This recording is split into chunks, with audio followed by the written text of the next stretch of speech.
load on this computer. Okay, I want to welcome everybody to our chat tonight with Bob Bennie. He's a commercial beekeeper, mainly a honey producer in Georgia. Bob, if you want to kind of tell a little bit about yourself, you've got a YouTube channel, promote it a little bit. Okay, yeah, I do. That's my new hobby, it seems. I'll be real honest. I think Ian Stepler kind of inspired me to get involved in that. Somebody came to me a couple of years ago and was telling me about this guy in Canada and how he was feeding. And I looked at it and I watched that video and I thought to myself, you know, I could probably do that if I tried hard enough. And so that's how I got involved in that. And boy, it has really surprised me, Joe. I didn't expect the response that we've gotten. I was looking at your channel earlier. You've got quite a bit going on yourself. I never really was a YouTube person unless I wanted to figure out how to replace a knob on a washing machine or something. And once I started making videos, I started paying closer attention. And I'm honestly shocked at the response that our channel has gotten. I did not expect that. It's at times a little overwhelming. I'm sure you can relate with this. We get lots of emails, lots of comments, and I try to be polite and answer everything I can. I miss a few, but Cayman Reynolds warned me. He says there's going to come a time when you're going to have a hard time keeping up, and that time is coming soon, I think. It's hard to take the time out to answer all the emails and comments now, and I don't know what'll happen in another year or two. We'll just have to see. I started my beekeeping career in Oregon. Actually, a lot of people don't know that unless they've seen it on one of my videos. That was 40 years ago now. It was 1981. And I went to work for a big commercial beekeeper there in Southern Oregon. And that was really my baptism, I guess you would say. I learned so much from him so fast in 3 years of working for him. I thought I knew it all after 3 years. Of course, I knew a lot, but it takes time to get that wisdom that comes with time, you know, and I really hadn't acquired that yet. But I went ahead and went out on my own, and within about 5 years, I had 500 colonies, and I'd already made what I thought was most of the mistakes you could make. And I was wrong about that. I'm still making mistakes. There's not a year that goes by I don't look back and say, you know, I wish I wouldn't have done that. So I think every beekeeper can relate with that. I moved to Georgia in 1991, and I really like it here. We're in the northeast corner. We're actually in the southern part of the Appalachian Mountains, and we're in the Blue Ridge Mountains here. We're in Rabun County. It's a very nice place. I really love living here. Half of my bees are in western North Carolina, and half are in northeastern Georgia. So I'm happy here. I'm glad I made the move from Oregon. Oregon's a wonderful place, but I like it here better. Well, we'll do a question and answer here first. And I've had Randy Oliver on and Ian Stepler this year. Yeah. And I've asked them this question. I'm going to ask you this question. What do you think about feeding dry pollen in the fall? I'm going to really be honest here. I've almost fed no dry pollen at all. And my reasoning might be a little odd. I've always figured if the bees needed pollen supplement, I should probably just put it right in the nest in case of rainy days or cool weather or hard to keep the animals out of it and all of that. So whenever I fed pollen substitute, I just went ahead right ahead and put patties in the nest and have very little experience with dry pollen. Do you not have any trouble with small hive beetles in the fall when it's not been cold yet? Well, we can. I like to not give it to a weak colony if I can help it. And I've always put rims on my colonies so that the bees can get above the patty, between the patty and the lid. That's where you'll run into most of the trouble is, you know, if the bees can't police it, that's where the beetles will get. We buy those Man Lake Ultra Bee patties, and they're about a 1/2 inch thick, I guess, maybe 5/8. And our rim is 3/4 inch. So the bees can always surround the patty. And I think that's the key to not having extreme issues. We always have a few beetles no matter what we do, but with those rims, it helps a lot. We're kind of blessed here. I suppose you probably have this in Indiana. we have a kind of a goldenrod flow here, a goldenrod pollen flow in the fall in September and early October. The goldenrod in this area doesn't put out much nectar, but in a good year, it'll put out a lot of pollen. And I kind of rely on that to really get the bees ready for winter. The pollen quits coming in around mid-October, maybe the third week in October. And by then, if it's been a decent fall, I just kind of let the bees be. And we feed them a lot of sugar syrup now in that time. We feed an alarming, what some people would call an alarming amount of sugar syrup. I don't hesitate to lay it to them. And when people ask me, when I go to clubs and speak and they ask me how much a colony should weigh in the winter, I just flatly tell them if it doesn't feel like a box of bricks, you're not done yet. So we feed a lot of sugar. Here in Indiana, I got to feed about the month of mid-September till the snow flies or it gets too cold. It takes about 7 gallons of syrup per hive. You running double deeps or? Yeah. Yeah, we routinely put 8-10 gallons in a double deep in September and October. But now we do a little different than some people. We try to start early. We'll even start feeding in August a little bit, and we'll feed them 1-to-1 and take a long time to get it in them and feed that thinner syrup so they can kind of treat it like nectar and add the enzymes and do the things they would like if nectar was coming in. So we have to feed a little more than somebody who might be feeding 2-to-1, and we take longer to do it. The reason I do that is just try to keep them stimulated over that time period. I think the most effective time to feed that 1-to-1 syrup for us anyway is when that pollen starts coming in off the goldenrod in September. That combination of sucrose, we use sucrose, never use fructose. That combination of sucrose syrup 1-to-1 or not quite 2-to-1 yet, that combination really helps stimulate them into rearing brood, and it gets them ready for winter. It does a good job. I feed a little lighter syrup in August also. I have to because I got dearth here. I'll start in August and go through the goldenrod flow. But in September, I usually go to the 2-to-1 mid-September and just lay it to them. Yeah. If we're not heavy enough by the end of October, we'll move over to 2-to-1 in order to get them heavy quick enough. We try to have all of our feeding done by early November, one way or another. I don't like to see the bees trying to process sugar syrup that are, if they're going into winter. I like to get some of that feeding done when they're still working with the late summer bees. Let them do some of the work. Try not to wear out those bees that have to make it through the winter. Well, that's my theory on feeding dry pollen here in the fall. Because after the goldenrod, after we get to third week in October someplace, the goldenrod, there's nothing here. But yet it might not get cold here till Christmas time sometimes. Okay. And them bees are all the time flying. And I'm just thinking they need something to keep from flying 2 miles away to get. Is the only reason I feed the dry pollen. Yeah. So they get in it pretty heavy at that time of year? Oh, yeah. They'll look like the springtime. What kind are you using? I use like Ultra Bee. Yeah, that's good stuff. I like it. But I don't know. Randy Oliver says that the big commercial guy says it'd kill the bees when they ferment it. I don't know. I've heard that. I have had zero experience like that. I have really good luck with it. Right. We're going to open up for questions.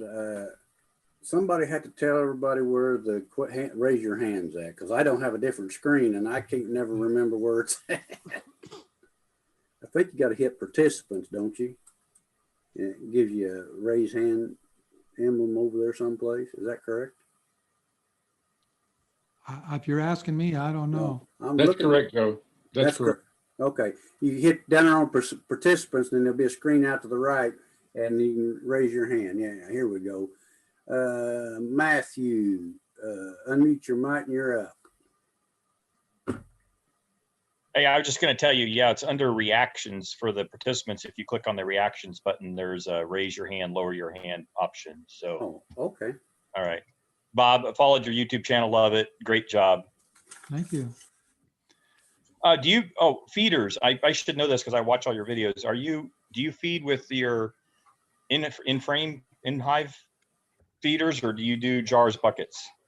Well, we really do all of the above. It depends on the circumstance and the time of year.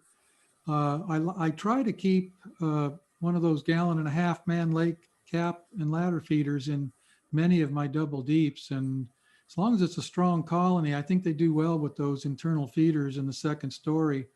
If it's a single, I don't do that. I only use buckets because I don't want to take away those 2 extra frames. My favorite, completely above all else favorite feeder is really a 2-gallon bucket. The bees just do well with that. You have no dead bees like you might find in an internal feeder. And I actually like to meter my feed out. I don't care much for a big strong colony emptying that 1.5 gallons out in just 1 or less than 2 days. I'd rather let them take 5, 6, 7 days to take it in, so they have time to process it instead of just dumping it on them. And I that's just a personal preference. I know if you fill that inside feeder, it doesn't do them any harm. I just think it's a little better for them metering it through a bucket because it has a little bit more of a stimulative effect. If you just dump a bunch of sugar syrup on a colony really fast, it really doesn't stimulate them like it does if you meter it out with a bucket. You use the buckets with the stainless steel screens in the bottom. Well, I did in the past. I don't know if you remember, Joe, you might be old enough to remember this. Do you remember Lap Bee Supply in Wisconsin? I remember them, but I've never done much business with them. Yeah, they sold a real nice 2-gallon bucket with an embedded stainless steel screen. The only problem with that is that you had to take the lid on and off to fill it. And my experience is that the moment you start taking that lid on and off, you start to get seepage around the gasket. So with these plugs we're using now, they're actually called the 2-inch tint plug. They're the type of plastic plug you'd see in the top of a 5-gallon, I don't know, mineral spirits can or something like that. Paint bucket. Yeah, so we drill a 15/16 hole in our 2-gallon buckets, and we use one of those plugs, and we drill whatever the dictates in the moment, anywhere from 4 to 10 or 12 1/16 of an inch holes in that. If we're feeding a double deep colony, we might give it 8 to 12 holes. Might take them 5, 6 days to empty that 2 gallons, and that way we never get that seepage around the gasket. Whenever we fill or even clean the bucket, we just pull the plug. We never actually take the lid off. I've had a lot better experiences with that. You get much drippage out of them 16th inch hose? I'm sorry, say that again? The 16th inch hose, you get much drippage out of that one? No, you really don't. And I've tried holes that were just a little bigger. Let's see, the next one up in 30 seconds. I guess it'd be 330 or 60, 5/64. It's like, I can't remember, just 1/64 over a 16th, and you do get a little drippage. And I noticed real quick that the real strong colonies would take 2 gallons in 2 days. So that told me that the syrup was coming through a little bit too quick. And when we drill those 1/16 of an inch holes, we try to use a sharp drill bit so we get a good clean hole and we don't have any of that, I don't know, fuzzy plastic fragments, coming back and kind of going back into the hole, if you know what I mean. You have to use a drill bit. If you do a nail, it just closes the hole back up. Why don't you try a leather punch? A leather punch, does it remove the material? Yes. Okay. Will it do that small of a hole, 6 feet? Yes. Okay, I will look into that. That could be They can get them all sizes, maybe. Yeah, Okay. a plier type. Yeah. And My mother used to use a leather punch when she made leather moccasins, and she used a small leather punch. I'll look into that. I don't know if they go quite. I don't know if they go quite to 16th. I've never done it with that, but I was just thinking that would make a clean hole. It would, yeah. I'll look Hey, into Bob, someone's asking where you can get those 15/16 plugs at. Nowhere, actually. I might have bought them all, everything that's in the country. I'm not sure. I have so many people calling, asking where they can get them, and I tell them about the outlets, and then they call back and say they're completely out. So we are selling them at our store. I'll share the phone number. You can call our store and order them. It's the phone number is 706-782-6722, and we sell those plugs for 50 cents each. And we just ship them out priority mail and, charge the priority mail shipping cost along with it. Have you ever tried the bigger plugs in the 5-gallon buckets that are like, I don't know, they're probably 2 inch? Are they 3? No, I don't think so. I'm not hearing you for some reason. Somebody else had it for a moment there.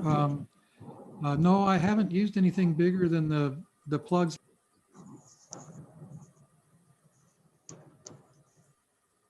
Unmute yourself. You're muted again. I apologize. I see that. No, I tried shutting the other person off, and I shut you off. Okay. I've used plugs like the kind you buy at Better Bee, those yellow plastic plugs with a screen in it. It looks like the type that Ian Stepler is using. I've used those, but I think I actually prefer what we're using now. They're really easy to use and they're cheap. You can throw them out if they go bad, but they rarely do go bad. Those little finger pulls on them never pull out. We've got some that are 5 years old and they work just like the day we bought them. Okay. Now you do have to clean them out now. You know, the bees, if you run out of syrup, the bees will plug those little holes up with wax or propolis or something. Just get you a little frame nail and kind of clear them out. I assume you just wash the buckets out with bleach occasionally? We do. We just put a mild bleach solution in there and just kind of swish it around a bit and then let it set for a minute and then rinse it out with hot water. I've come to the conclusion that you don't have to get out every little bit of black stain. You just have to kill it, and bleach will do that. Yeah, it will. We got a question here from K-Hawk. Unmute yourself and you're up. Hey, Bob, I appreciate all that you do. Been watching your videos for a good while, and I bought several queens from you and some other things. And just the question I had was, I had 2 of them. Do you see yourself using any kind of technology to monitor the beehives or anything like that? And the second one is, do you do any experiments like Randy Oliver does to help with varroa and so on and so forth? I'm pretty low tech. My in-depth technology is an alcohol wash. That's about as technical as we get. I'm very observant. I like to say that I learn through casual observation. I don't personally do studies like Randy Oliver does, but I've been involved in a lot of work with the University of Georgia.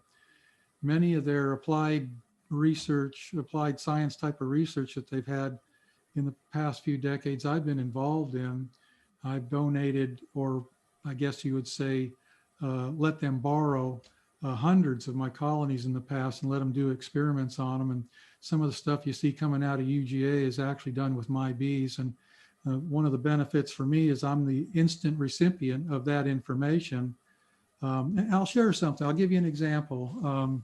3 years ago, now you're mentioning Randy Oliver, so are you familiar with his oxalic acid blue towel type of thing he's looking at very closely?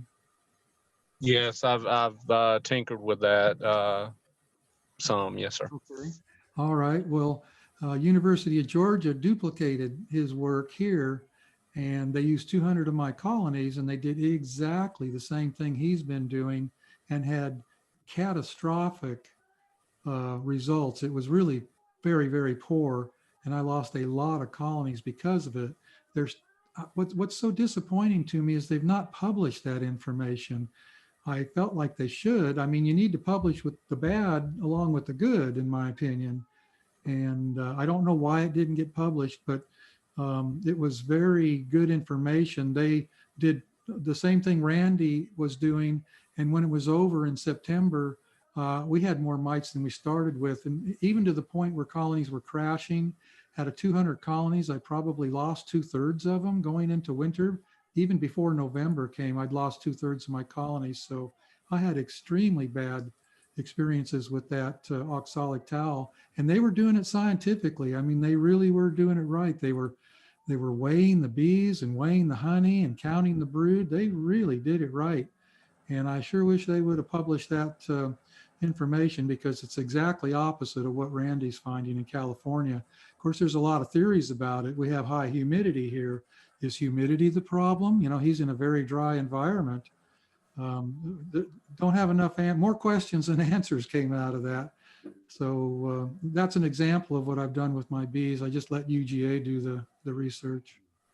I see Ian Stepler's on here. You feel free to jump in there and say anything you want, Ian. I saw his name. Hello, Ian.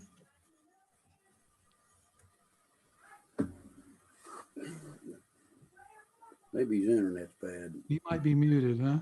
Yeah, unmute yourself, Ian. Probably want to go get coffee. He might have.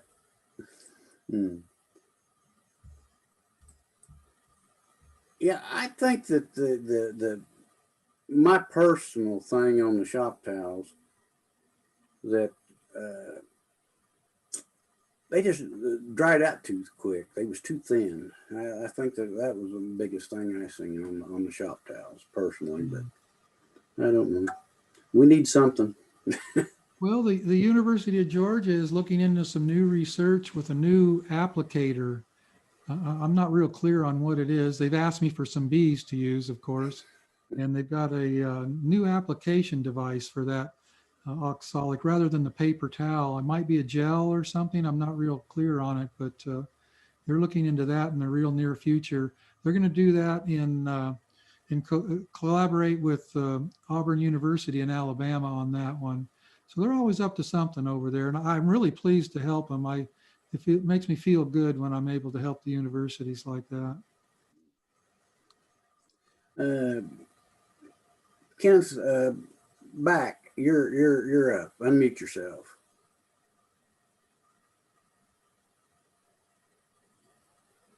Yeah, you had Randy on there, one of your former Zoom meetings, and he's in the process of trying different matrices to deliver the oxalic acid glycerin combination. One he thinks is most promising now is a sponge. I don't know just what type of sponge it was. It's not a very thick sponge, but he's trying that. But he's supposed to have some updated information on that in the next few issues of American Bee Journal. So that might be something to watch for there. Yeah. Well, he obviously is having good luck with it, so he's on to something. We just got to get it dialed in, so to speak. What is your main method on treating on mites, Bob? Well, I use oxalic acid, whether you call it vaporization or sublimation. I use that a lot. We do that twice in winter when the bees are broodless, and I rely on that a lot. I have used thymol in the past in the form of Apigard, and this last year in August, I used Apivar strips. I'm not entirely happy with how Apivar is working right now, and it's not just me, and I don't think we've never done anything to really cause mite resistance to Amitraz, but for some reason, we really didn't have a real good effect with Apivar this last year. So I'm not sure that's going to be used in my future. I have used Apigard a lot in the past and had good results with that. But you know, and you know this, you got to be careful with that. You got to know how to use it and do it just right to have really good effect with it. So this next August, I'll probably be going back to Apigard and then again the oxalic acid in the winter. I use a lot of formic acid Do you? in the year, and then after they're broodless in the fall and winter, I do the oxalic acid and kill anything that's left, and pretty well brings them into spring, or going into winter mite free and into spring mite free. Yeah, that's the key. I have a saying: no mites, no problems. I've talked to 3 different commercial guys here in the last 2 weeks, and they're not very happy with their Apivar strips this year. And I think they're getting some resistance. Of course, I've used, Amitraz for so many years, and these bees get shipped all over the world, so you can get a resistance there. Yeah. Matthew, you're unmute yourself and go for it. So the Empire State Honey Producers Association had a meeting this past weekend, a couple of doctors from Cornell presented about viruses being transmitted in honey, like stored in the actual honey. Do you have any issues giving or putting honey frames from your dead outs back into other hives? I've never experienced any problems. Okay. I don't know if we have enough viruses to be transmitting anything, honestly, but my experience has been no problem. So on your dead outs, you'll just reuse all that comb, all that honey, all that pollen, just put it Yeah. right back into another colony? Yeah, absolutely, unless I think it was due to pesticides, and that's a different story. But as Okay. long as I think it died of non-pesticide reasons, I just go ahead and use it again. No, I don't even hesitate. Okay, thanks. Todd, you're up. Good evening, everyone. Good evening, Bob. Thank you for being here. Question for you. I too had a bad batch, I guess you could say, of Apibar. I didn't really get the great results I wanted. So I've been thinking about going to Apigard. And you just mentioned that you, if you use it the right way, it works good for you.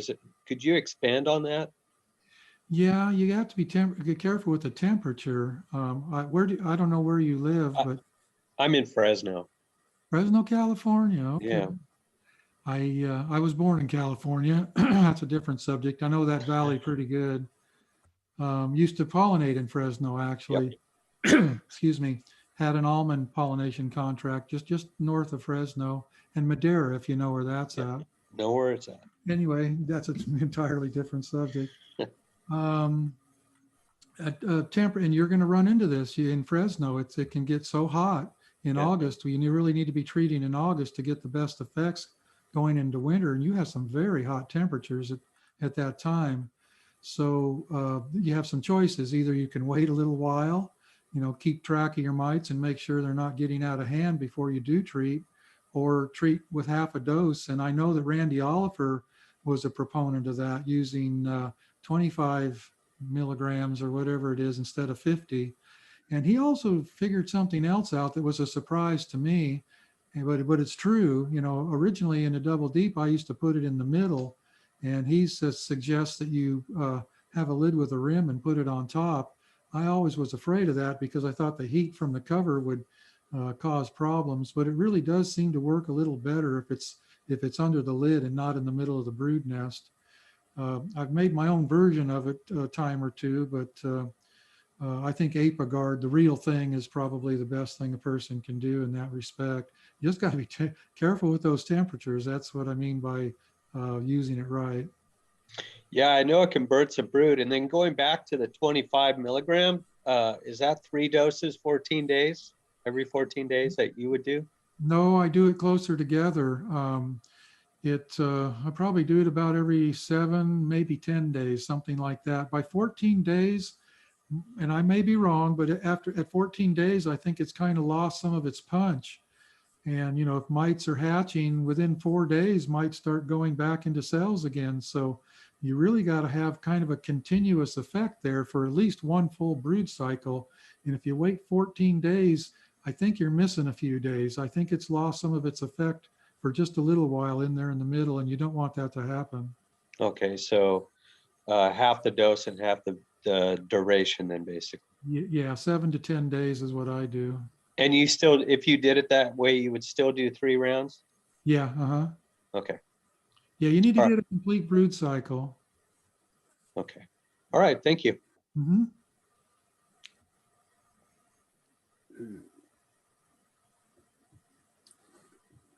Tim, on the iPhone, you're up. Unmute yourself and go. Hey, Bob. This is Tim, Fort Myers, Florida. I actually was up at your... Tim, I think you're breaking up. Yeah. Oh, he's muted again. Unmute yourself, Tim. Muted back. There we go. How about now? Yeah. Sorry about that. Bob, I'm glad to talk to you again. I was up at your place this past summer. I was from Fort Myers, Florida. We had the big screw in our minivan in the tire. Wound up working in the yard with you in the morning. But anyways, my question for you and Joe both, whoever can answer this best, I've got about 100 hives right now, and we need to treat, and I was going to do it with the oxalic acid.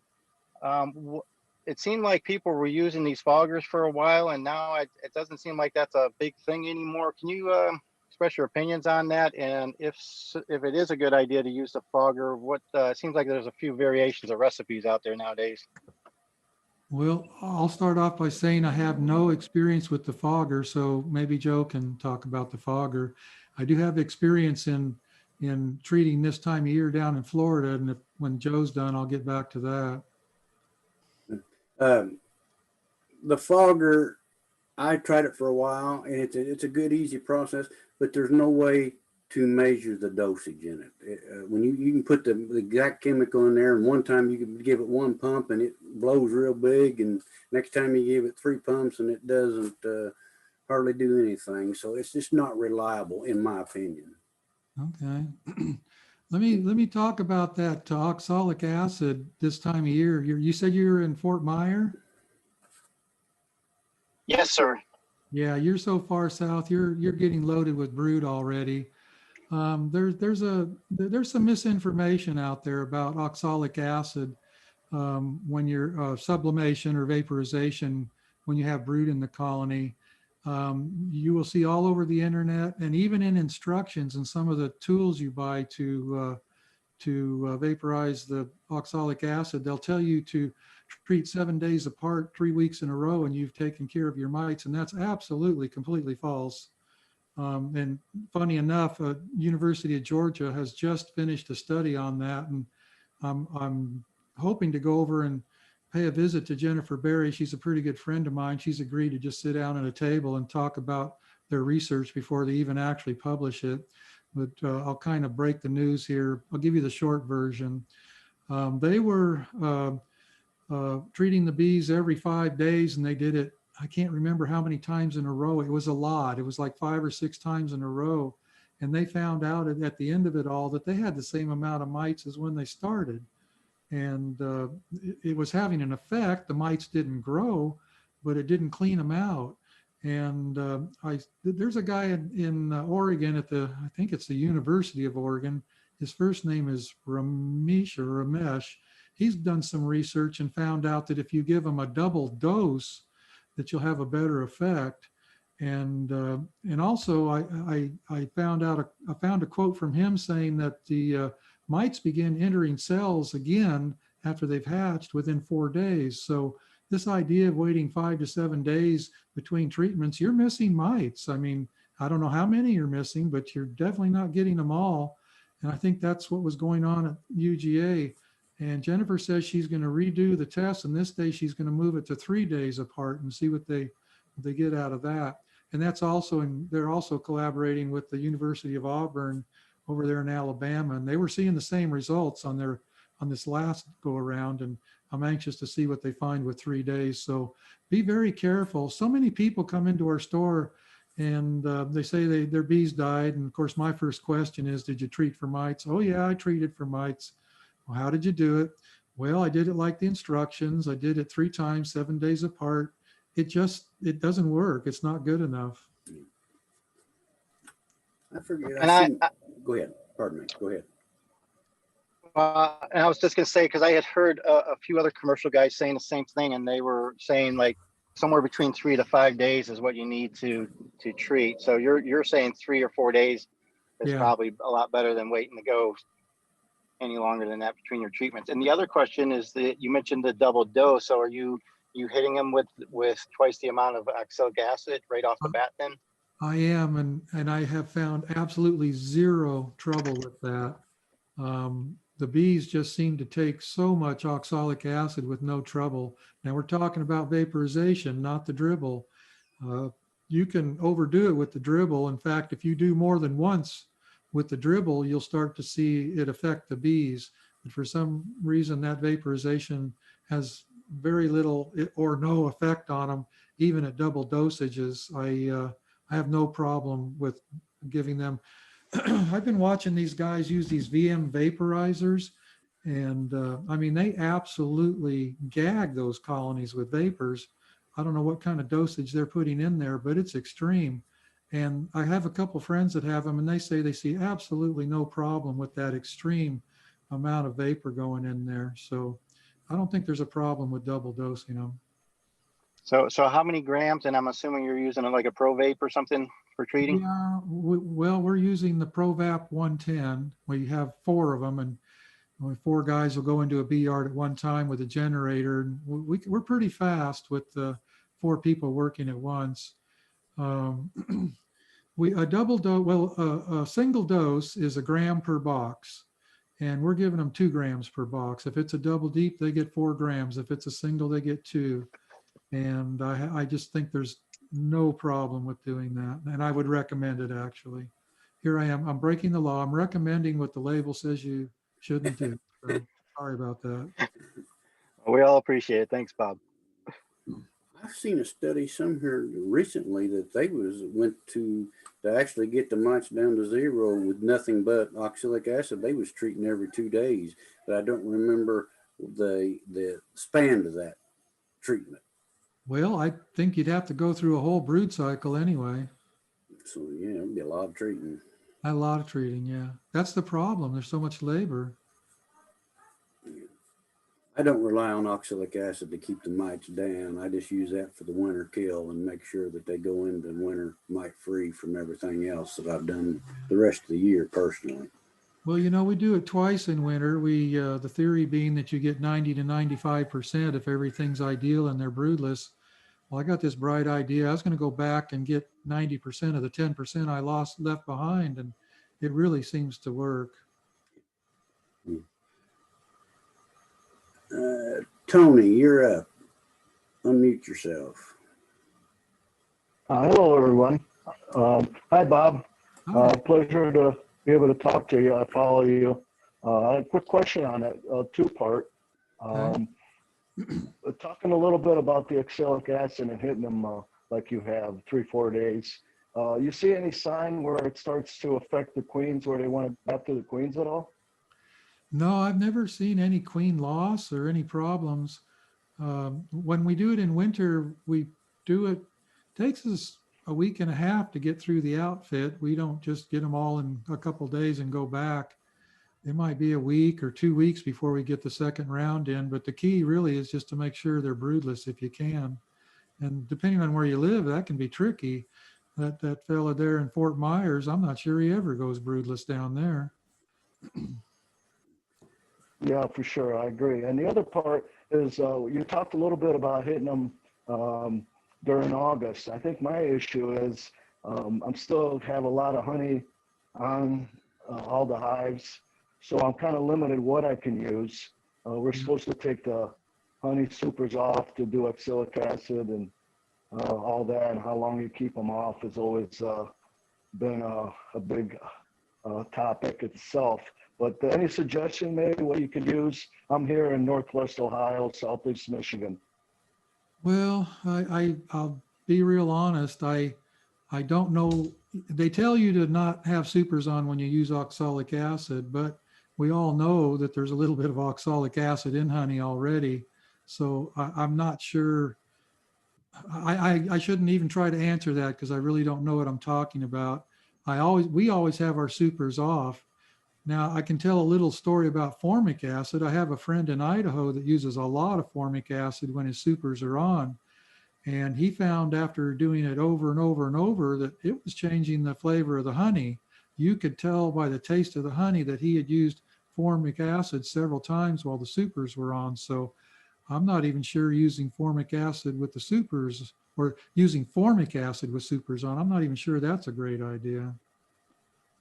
Yeah, I agree totally. And that's what I'm worried about. I think one of the things I'm looking at is maybe trying to break them down right at that time, because that's where my mites seem to really ramp up. Oh, absolutely. Where do you live? You said Michigan. Sorry. You said Michigan, right? Yeah, I'm right at the line where Ohio meets Michigan, at Petersburg area and Sylvania area around Toledo. Are you trying to leave your supers on to make goldenrod honey? I was for sure. Yeah, I know that's tricky. Um, I in this area, we don't make enough goldenrod to worry about it. If they gain 10 or 15 pounds, we just let them have it. I can see how if a fellow was going to make a super or two, it'd be hard to make that decision. But I also know that a super honey isn't worth a dead colony either. I agree, and that's where I'm rethinking this whole process on that. I'm going to switch up for sure. But yeah, thank you very much. I appreciate it. Thanks, Yes, sir. Joe. Mhm. The only problem I've seen with vaporization of the oxalic acid, people treat maybe early in the spring and they put their honey supers on, and it's July before they treat again, and they've got such a mite load on it that the bees are stressed and they've got a big mite load. And if you shit them with oxalic acid, in 2 to 3 days they'll up and abscond because it's just enough to push them over the edge. And that's the only problem I've seen, and I've seen that happen quite a bit. As long as you keep the mite count down, you have no trouble with the vaporization of oxalic acid.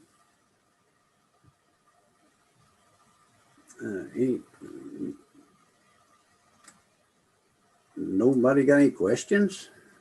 Here we go. Matthew, you're out. Yeah, we'll switch off the oxalic acid. So, Bob, what's your queen strategy? Do you replace queens every year? How do you track your queens, and how long do you keep them? Well, I'm not sure I can answer that in 1 minute. No, I try to get a new queen in a colony every year, and even a swarm or a supersedure, I count that as a new queen too. And I do it for reasons that some people maybe don't think about. It's not always about what they're doing in the moment for me. It's what they're going to be doing next spring. A lot of people, they keep queens for 3-4 years and they say they're doing fine. Well, they may be doing okay, but they're not doing what they would have been doing when they're a year or two old. And I have this theory. I believe a queen actually peaks around a year to a year and a half, and that after a year and a half, she's slowly going downhill. And I've seen a lot of 2-year-old queens doing an excellent job, but at that point, they're middle-aged, and that's not what you want next spring. That's not what you want going into winter and next spring. One of the reasons I feel that we have pretty good overwintering is because we go into winter with all of our queens from that season, whether it was spring, summer, or fall. And most of the big package producers I know down in South Georgia, they like to requeen in summer, so they have a pretty fresh queen there in the spring to make lots of bee bodies for making packages. So, and then they're on to something. If you have a 2-year-old queen in there, she would have been better if she was only a year and a half, let's put it that way. So do you just pinch them off? Yeah, we replace them. We do it a lot of ways. Some of them get replaced early on when we're splitting. It's a kind of a nice time. Sometimes you have the queen in your hand. What are you going to, kind of a missed opportunity if you just put her back in there. But we don't see a lot of our queens, even when we're splitting. We have techniques where we don't actually see the queen all the time. And another good time for us, although it's a lot of labor pulling supers off, is actually right in the middle of sourwood because we get such good acceptance. Obviously, you get a really good acceptance during a honey flow. And if we have a good sourwood flow, we'll get good acceptance, and it's easy work. The bees are happy. There's no robbing. There's no stinging. There's none of that mischief going on. We really like requeening in July, even though there's honey supers on the colony. I don't know. I've got so many ways of doing it. I just keep track of every yard. We do it by yard. Yard A will get completely requeened in April, say, but yard B may not get requeened till July, and that's okay. I just keep track of my yards and make sure that each yard gets requeened.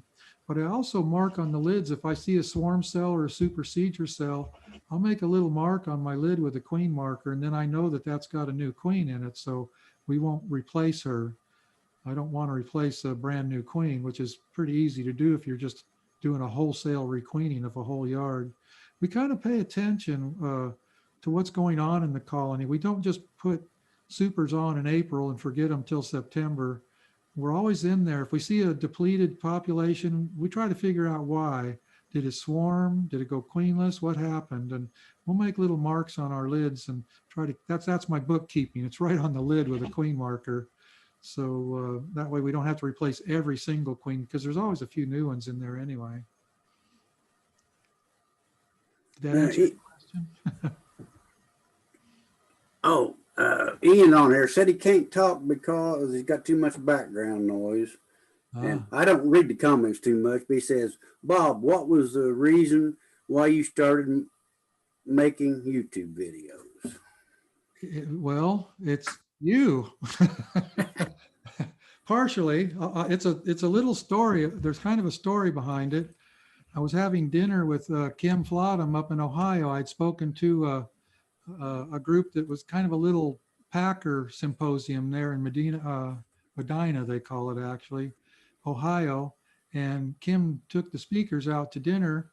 And after it was all over, and I was sitting across the dinner table from him, and we were having a nice casual conversation, and I gave him just a little bit of criticism, and I didn't do it in a bad way. I didn't mean it personally, and he didn't take it personally. I told him that he should have more beekeepers writing articles in his magazine that actually knew what they were doing and had been doing it for a while, and that he had too many articles written by people that were brand new. And although they were fun and entertaining, there wasn't any nuts and bolts in there. And he leaned across the table after thinking about it a minute, and he looked me right in the eye, and he says, the problem is the people that are doing it don't take the time to tell us how they do it. And I knew he was talking to me. So about a year later, I decided I'd start writing articles, and I did a few for Bee Culture magazine, and they were okay.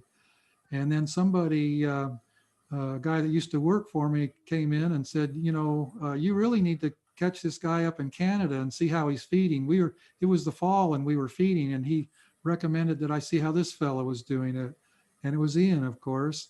And I watched that video, and it was very good and very educational, and I enjoyed the video. But after it was all over, I had kind of a light bulb moment, and I thought, I think I could do that too, rather than writing articles, because writing articles is painful for me. It takes forever. I thought, well, maybe I should try to do YouTube videos. So after watching your video, Ian, I decided that I would give it a try. And before you came on earlier, I was telling Joe that I am absolutely shocked and astounded at the what's going on, the comments that come in and the emails that come in. I used to listen to you talk about how your email box was slammed full. Well, I'm starting to understand what you're talking about, because every morning my email box is slammed full. And I try to be polite and answer people's questions, but honestly, it's getting to be quite a bit, and I'll hang in there as long as I can. I see why you don't answer, why you don't put a return comment on every comment. You couldn't possibly have the time to do it. And I also see that you're very polite too, and that you try to re-comment back when somebody actually has a question. So good for you for doing that. Jonas, you're up. Hey guys, how you doing tonight? Pretty good. Hello. Hey Bob, I got a question on your boxes. How long do you leave them sit in the copper? Well, a couple months will do it. We usually leave them longer, but almost not on purpose. We do them, we dip them in the summer or the fall, and then we get around to painting them in the spring and using them. We did some in early November this year, and they're out there getting seasoned right now. And we plan on painting them next month, in the month of March. So they'll have been seasoned quite a while. It really only takes about 2 months, honestly. So, but when you dip them, do you leave them sit in that solution for a while, or do you just dip them and pull them out? We dip them and pull them out. There's no sitting at all. It's not necessary. Your intuition would tell you that you should leave them for a while, but it's just absolutely not necessary. But what we do is we bring them out soaking wet, and we have a tray that we let them drip on for about 5 seconds. And then we stack them on the pallet on top of the other boxes, and we just let that dripping just soak into the boxes underneath. So they stay wet for a while. And then about how often do you have to repaint, or do you get 10 years out of a paint job? we get 10 years out of a paint job, and quite honestly, I don't repaint. If you look at some of my videos, you'll see some boxes that are in dire need of a paint job. It takes so much work to repaint. You got to scrape or sand or something, and I just let them go. I just let them season out, and when they're done, they're done. We throw them out. I noticed Ian is now, I see a lot of boxes in his outfit showing up with that that he's dipped in paraffin, I'm assuming. It has that look about it. That's another really good way of getting a lot of life out of a box. I've been doing the linseed oil and copper naphthenate for a very long time, 40 years actually, and I've had really good luck with it. And somebody was criticizing me here a week or two ago, saying that Keith Delaplane had done, Keith Delaplane's with UGA, by the way, that he'd done some studies showing that copper naphthenate had a little bit of an effect on the queens and the bees. But this is interesting. Keith, and I should ask Keith about this before I talk about it, but and I will ask him. I'm going to see him pretty soon. He's a pretty good friend of mine. We see each other once in a while. I believe he was using water-based copper naphthenate in that study. And I've been told by people who I think know what they're talking about that it's the water-based copper naphthenate that causes trouble, because it's water-based and it can leach and leach into the honey and leach into the woodenware, whereas the oil-based copper naphthenate is much, much safer. That's an interesting thought, and I'm going to look deeper into it. But as far as casual observation, I have absolutely never seen any issue with using copper naphthenate. Thank you, guys. Okay, Chip, unmute yourself and you're up. Thanks, Joe. Bob, you said that the best exterior paint was acrylic, enamel, latex, and that almost sounds like an oxymoron. Acrylics and enamel both. Actually, the proper term is acrylic, latex, enamel. Not that it makes any difference, but they put the word latex before the word enamel. And I used to not think much of latex paint, and I still don't like latex primer. I know a lot of commercial painters use latex primer on houses and such, but my experience is that using a good quality, high quality oil-based primer is really the key to a good paint job. If you can get a really good primer coat on there, you can put almost anything on there and it'll last. I switched to the cover stain and I like it a lot better than what I was using. Yeah. Well, one of the reasons that I really like the enamel, whether it's oil-based or latex, is that in the South here, we have such humid weather in the summers and we get a lot of mildew on everything. Our houses mildew, our trucks mildew, everything mildews. And for some odd reason, when I use that enamel, I don't get I'm going to say almost not as much, but I can't even remember seeing mildew on the boxes I've done in the last few years. I don't know what the difference is. And the reason I like the enamel latex is because it's so easy. The oil base is, mineral spirits cleanup, and how do you get it off your hands and your clothes? And that latex paint is so easy to use. And you can read it. What you want to do is read on the paint can. It needs to say high gloss. That's the key.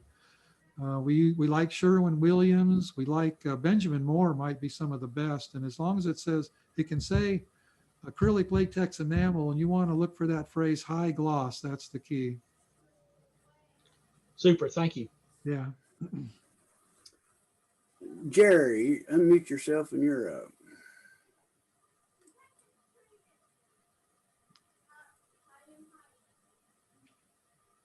Jerry, you there?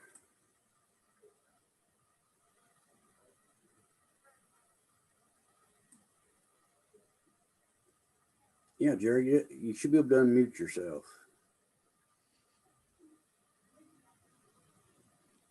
It doesn't let me do that. Ask to unmute. I can ask him to unmute. There we go. Can you hear me now? Yeah, okay. There we go. Thank you very much.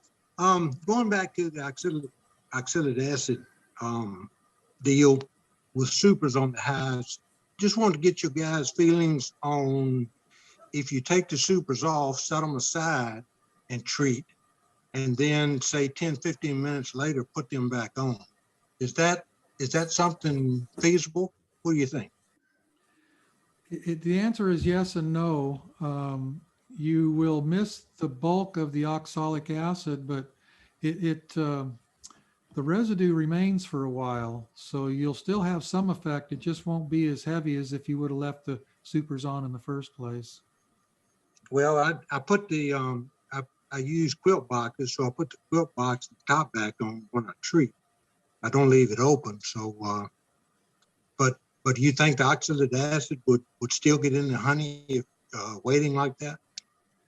Well, if you could wait more than a couple hours, like if you could wait a day, and I'm guessing here, I've got to be careful. I'm not an expert on how long the residue stays in the colony, but if you could wait at least a day, you might be in better shape than just waiting a couple hours.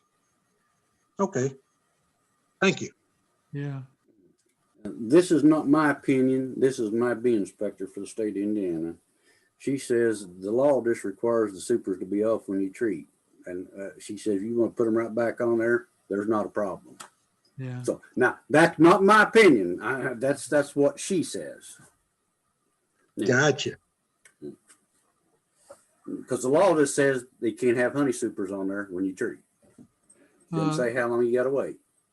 Larry, who sells those Oxyvap tools, he says the residue can last up to 2 days.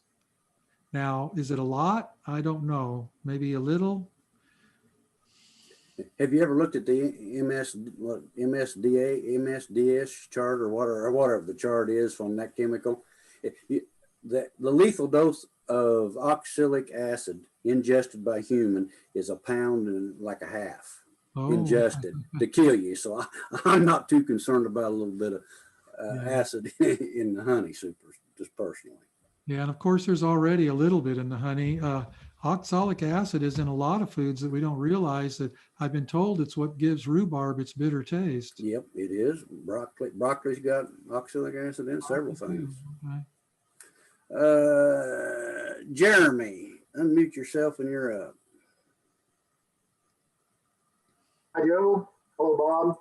I'm big fan of both you guys. Appreciate everything you do with all your videos. Thank you. And of course, I'm on your channel, Bob. I'm just a hobbyist beekeeper. This is going on my 4th year. I have 32 colonies, and I'd like to expand this year to around 50 colonies. My main focus, I'd like to keep around 10 nukes as well. I run some resource hives. I don't know if you guys are familiar with those or not, but I've had really good luck overwintering those. And my main focus, though, is my colony health and producing or grafting. I've been really successful grafting queens. Having a little trouble getting them mated. And honey production is what I'm focusing on right now, but I'd like to start selling some nukes. And I'm having a hard time figuring out, finding a market to sell nukes and bees. So if you have any advice on those markets for selling nukes and expanding my operation, I'm kind of on the fence right now. I'm working and I've got a family, and it's a lot of work. And I'm the only one that's doing the beekeeping in the family, and so I was just asking for some advice in the operation. I assume you're a hard worker and willing to put in the extra hours, because that's what it's going to take. Gosh, yes, sir. If you have a full-time job and run 50 to 100 colonies, you're working a lot. So you got to like it, and it has to be fun for you. You have to be passionate about it, I think. I assume you are. You wouldn't. Yeah. The first year I tried to sell nukes, I struggled with, how am I going to sell them? Where am I going to sell them? And the second year, from the second year on, I could never make enough. So you just got to figure out how to get through the first season. this is going to sound really crazy, but even a local newspaper, depending on where you live, can generate some sales. In our county, if you put an ad in our local, and it's a small county, there's only 15,000 people in the whole county. If you put an ad for bees in our local newspaper, you'll get lots of calls. Do you live in the country? I do. I live in central Illinois, small town in central Illinois. So not a lot of beekeepers around. We've got a small bee club, Family Beekeepers of Illinois.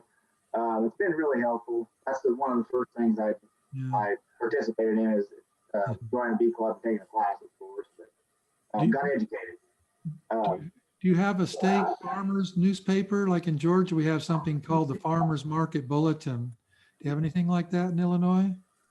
We've got a local newspaper, yeah. Is there a farmers periodical in the state? Yeah, there is. Yes, sir. Yeah. In Georgia, we can sell a lot of bees through that farmer newspaper.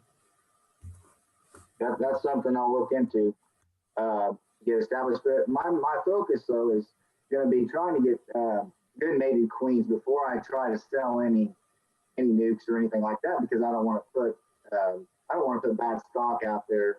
I don't want to sell anybody any bad bees, So I want to focus this year on getting built up to about 50 colonies and raise some good queens. And I had another question actually about. Can you hear me, Bob? Yes, I'm listening. Okay. About queens and mating yard. This could be for you or Joe, but I bought 3 Oliveras queens, Saskatraz queens, and I'm looking for diversity in my bee yard. And right now I'm just keeping my bees here at my home place, which consists of about 12 acres. But there's acres and acres of farmland and timber land around me. So I was trying to keep most of my bees here at one apiary, and I know once I get my numbers up, it's going to be a little harder to do as far as honey production goes and that. But my question was on the topic of getting my queens mated and those Saskatraz bees. How do you feel about flooding this area with drones from that line of that breed? I just drew a blank. From that bloodline. Yeah. Well, something, and Ian, I think, and Ian can correct me if I'm wrong, but I believe he has experience with Saskatraz. I have none. I believe I think it's a mix of Carniolan and Italian. And, I don't know what they're doing, honestly. I don't know if they're grafting from Italian and mating with Carniolan, or I don't know what they're doing, honestly. It's kind of hard to keep a bloodline that's mixed like that going and have it stay the same. It's going to get diluted and it's going to change, I believe, on you. There's two keys to good mating, and the first one and the biggest mistake that people make is trying to make queens too early. You'll often hear people say as soon as you have drones in the purple eye stage that it's okay to go ahead and graft, and I feel that that's a mistake because that's pushing the envelope a little bit. I feel like you need to see lots of hatching drones in your colonies before you start grafting. Those drones need to be 2 or 3 weeks old before they're really mature enough to do a good job. And then plus, if you wait till you see lots of drones hatching, in 2 or 3 weeks when you're mating queens, you'll have even more drones. In South Georgia, they're always pushing that envelope. They're always trying to get them early. And you end up with a whole bunch of supersedure and just all kinds of issues, honestly. So just be patient and don't try to push that envelope too early. And the other thing is keep in mind that the average drone only goes maybe a quarter mile to get to a drone congregation area, sometimes more, sometimes less. And quite often the queens go out to about a mile searching. And so you really need to surround yourself. Don't just rely on your home yards. You need to get some bees out and away from you. I think the ideal distance is probably about a mile to have other yards. Maybe I like to put at least 3 in a triangle around my mating yards. one or two is helpful and will work, but you need to, for really good saturation, get about 3 yards out and away from that mating yard, and you'll have the very best mating in that way. Thank you, Bob. Appreciate it. John, are you getting tired, Bob? No, I'm fine. You good? Okay. I got I got the coffee. caffeine here. I haven't made my pot yet. John, you're up. Unmute yourself. Got me there? Yeah. Yeah. Hey, Bob, it's nice meeting you. I've definitely watched your videos and keep up with you. And every video you put out, I always learn something from it. And your syrup feeding videos that you put out this year is totally going to change my operation. Unbelievable, the knowledge that you have on that. I raise a lot of nukes and queens, and I'm doing a lot of splits and stuff, and I definitely wasn't feeding properly, but so I can't wait till this year to utilize that and do a little better job. But my question to you is, do you run any drone comb in your colonies? Every colony, if I can. And you'll see, if you watch my videos, you'll see those green frames. Yeah. That's a drone comb. We don't have one in every single colony, but we try. I mean, we try to, when I split and divide, sometimes a colony may end up with lacking one of those green drone frames, but we make an effort to put one in every colony. And I get a lot of questions about, well, aren't you breeding lots of mites doing that? And the answer is, yeah, it does increase the mite production. But keep in mind that if you leave the bees to their own devices, they're going to make probably as much drone comb as that one green comb that you put in there. So I'm not real sure that putting that green full drone comb in there is really producing any more mites than the bees would have if they were left to their own devices. I once read that if in the wild, or if you just let bees build their own comb, that they'll build between 13 and 17% drone comb in the brood nest. That's a lot. And that's really another one of the reasons I put one of those green drone frames in there. I try to keep my worker comb pretty good. And if you don't give the bees a place to rear drones, they'll make one. They'll take your good sheet of foundation, even if it's worker, and they'll make a corner or a center, and they'll make a spot. And I found if you give them that drone comb, that I have a little less of that trouble too. So I kind of have two reasons for putting those combs in there. And you need the drones. Pardon me? And you need the drones. You need the drones. Yeah, there's a little bit of a misconception there. What's his name? That guy out of Cornell.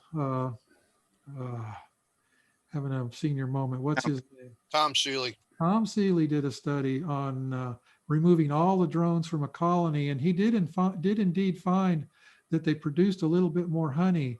But I've also seen other studies that say that a colony that you're completely alleviating all the drones in doesn't have as high of a morale, if that's the right word.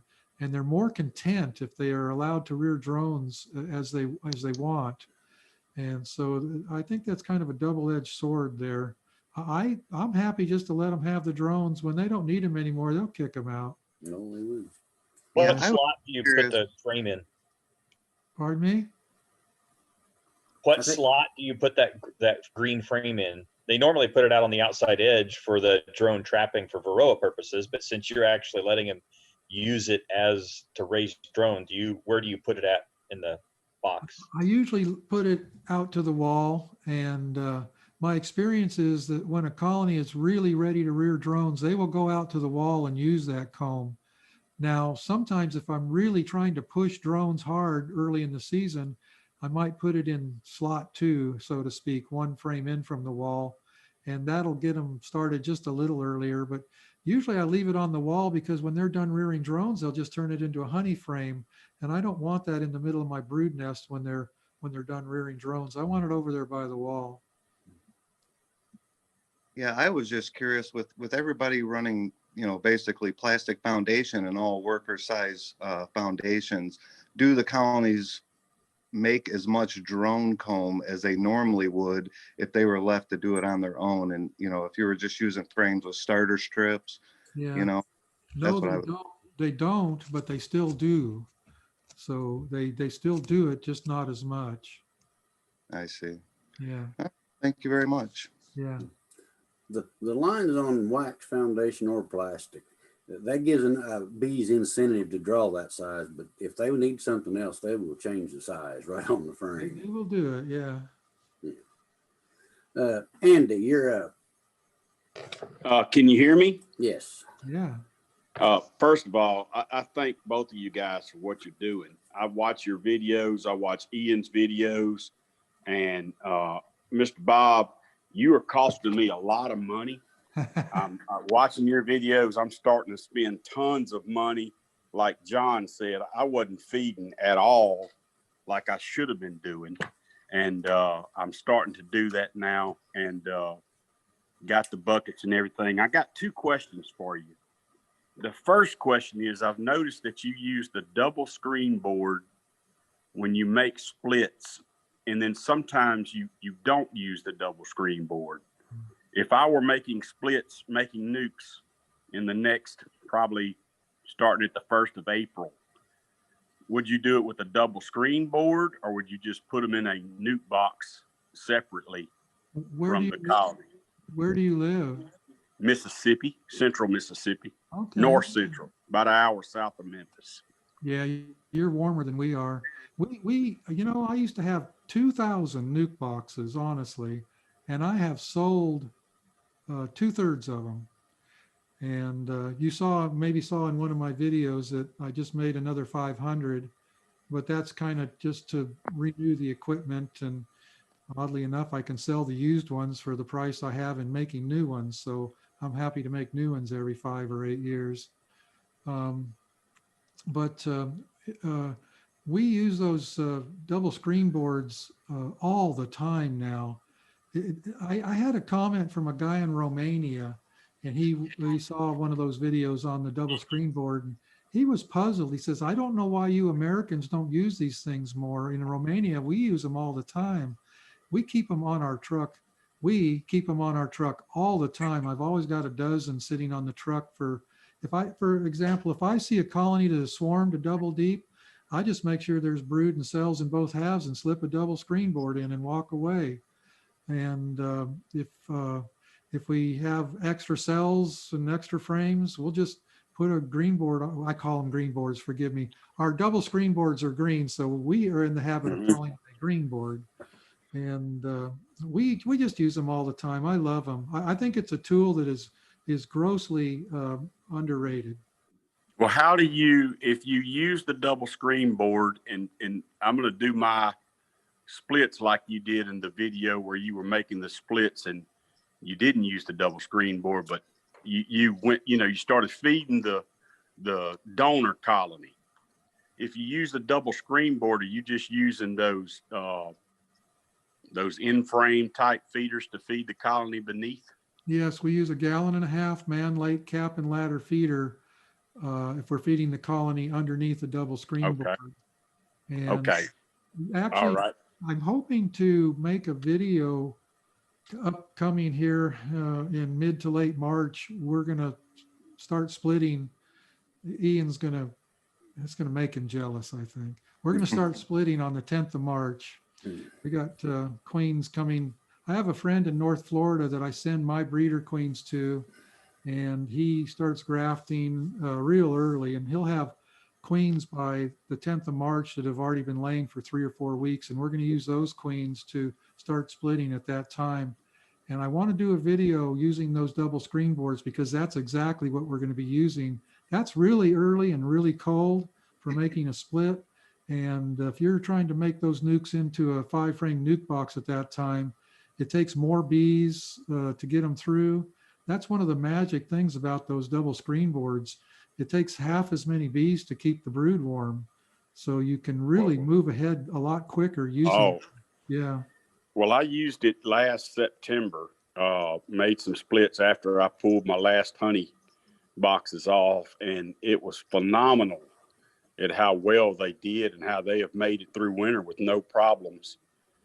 And I mean, I left them on there all winter long, and they've done it.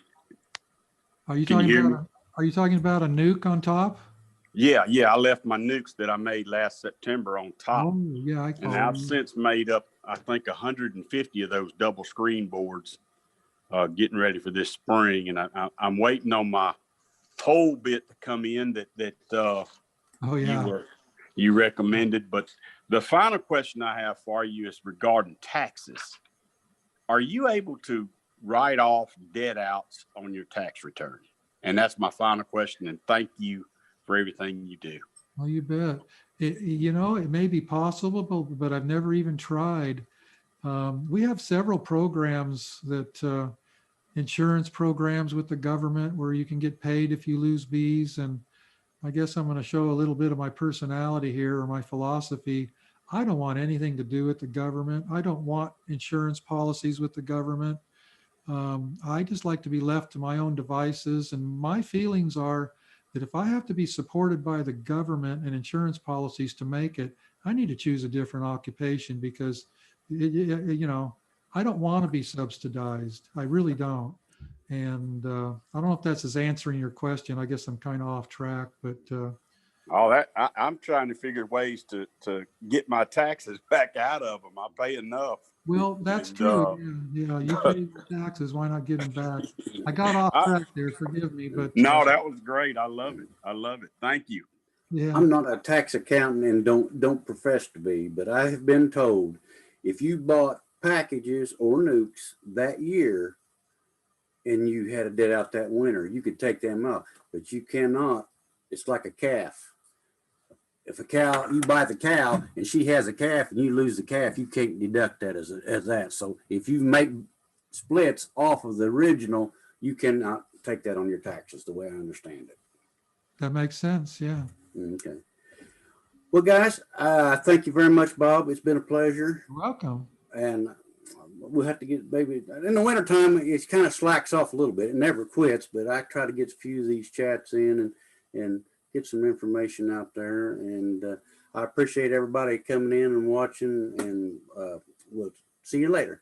I hope you got something you can put up and people will enjoy it. Oh, I think so. Thank you very much. Thank you. Thanks for having me. Night, guys.